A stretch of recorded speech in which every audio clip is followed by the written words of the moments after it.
Hi, my name is Mike Serpe. I am the Global Training Program Manager for GE Healthcare and a former field engineer. So, today we're here to talk about some of the latest trends for clinical engineering training and education. The first trend that I would point to relates to the impact of changing roles and responsibilities on clinical engineering training needs. The roles and responsibilities of clinical engineers definitely have changed, and the way they have changed is the equipment is becoming more complex. It's becoming more digital. There's more information being sent across the hospital networks. They need to understand the networking side where 10 or 15 years ago that wasn't as much of an issue.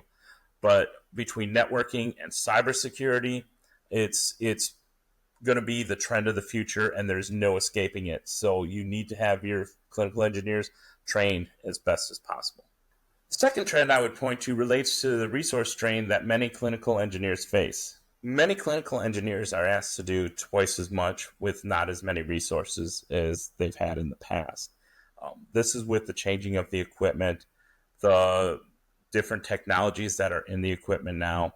Hospitals have not hired new clinical engineers, and it really requires them to have a very full schedule.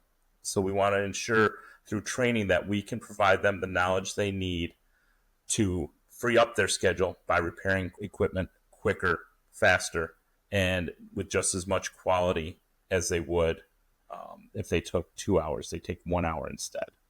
The final trend I would point to relates to growing awareness among hospital leaders about the need to secure additional training for clinical engineers.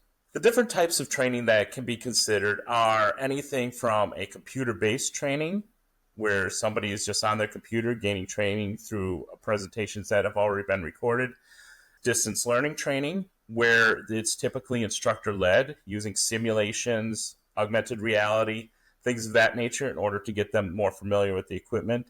But what I feel is the best is coming to a facility like the HCI and learning hands-on with no pressure from leadership, no pressure from anyone to get equipment repaired, no patients on the table, and it's a stress-free environment for people to make mistakes if they have to and learn as much as they can.